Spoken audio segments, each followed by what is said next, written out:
with this girl whom he loves, and they have, professed love to each other. Then comes the war. He goes off to battle, and by the time he returns, she's married to somebody else, thinking that perhaps he will not return. And she marries this very, very rich billionaire.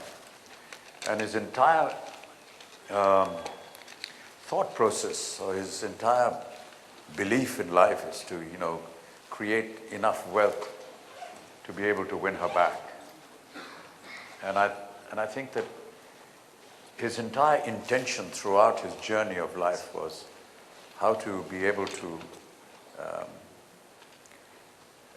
accumulate this great power that wealth brings to him, so that she can come back to him. And it's quite sympathetic to the settings as well.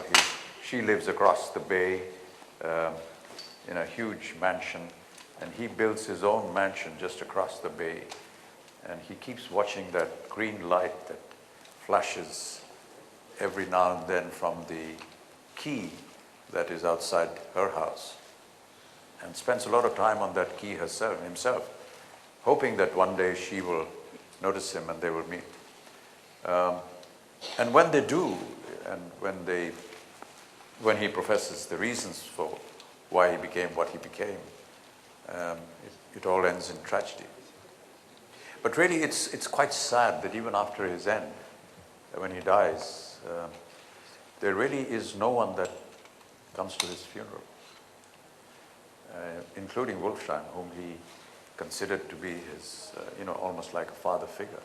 Do you feel that, the girl went away with her husband and their daughter, and she left, and that was one of the tragedies.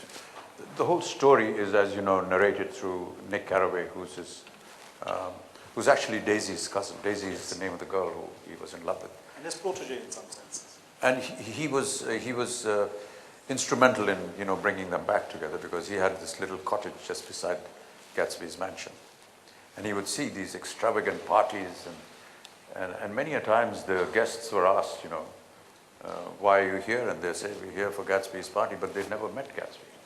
He was kind of very mysterious in his entire approach, and one wonders why he did that. But I think his main intention was how to one day be able to get the love of his life, and tell her that, and he does. When he does meet her, he does say that, I've done all this for you. I wasn't aware of this until almost the release of the film. And I was browsing through the net one day, and I read a comment and sort of a review in an Irish newspaper, which is on the net, which talked about what you asked. Whether Gatsby himself was anti-Semitic, or whether Wolfsheim, the fact that he was a Jew, was kind of wary to the circumstances. I think Fitzgerald designed Wolfsheim, and this is what I gathered later on, from a character called Rothstein that existed in America during that time. And a lot of the sequences in the book and that Fitzgerald wrote were, in some peculiar way, very close to his own life. It was quite ironic that when we went to Cannes for the film festival, we stayed all of us stayed at a hotel at Antibes, Cap d'Antibes, which is just half an hour drive from Cannes. But just 20 miles further down was the cottage where Fitzgerald wrote Gatsby, knowing that his own wife was having a love affair with an airline pilot at Antibes. And perhaps everyone now conjectures, of course, whether that influenced some of the story lineup that he had in his book. It's quite intriguing. Many a times people who write books and stories like to pick up material which perhaps they themselves have been through. And it could very well have been this. So these are some of the details that I picked up. The other thing that, well, a lot of the journalists who met us at the press conference in Cannes wanted to know why Baz Luhrmann had cast me in the role of Wolfsheim, because I'm an Indian and I'm not a Jew, and Wolfsheim was a Jewish character. Baz Luhrmann felt that, the description of Wolfsheim in the film was something which suited my appearance in some way, and which is why he asked me.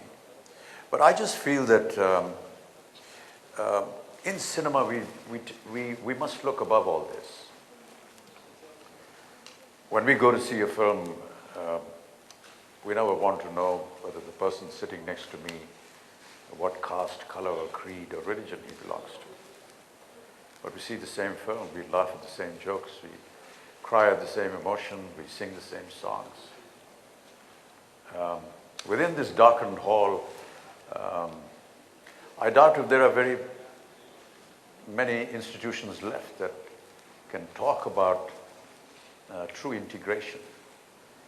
In a world that is fast disintegrating, I find this cinema hall to be a great integrator.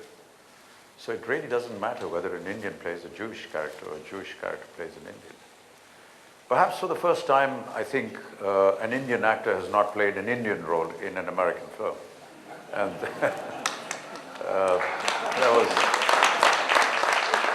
that was perhaps something new for them, and they couldn't understand, how an Indian could play a non-Indian character. And I met several people after the New York premiere and also the premiere at Cannes, who came up and said, "That was a fantastic accent. You got it absolutely right, just perfect Chicago accent." And I don't know what Chicago accent is all about. But I just, followed my dialogue director, who Baz put me on to, and we just went ahead with it. Wolfsheim actually, while we're talking about accents, I think had a problem pronouncing certain words, and that was there in the script. He would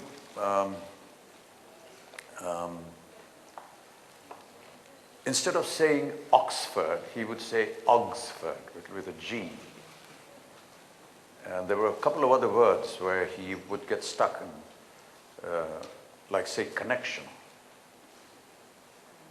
He would say connection. And we played that for a couple of times during rehearsals, and then Baz said, I want to get rid of this and just be a normal American. So that's what I did.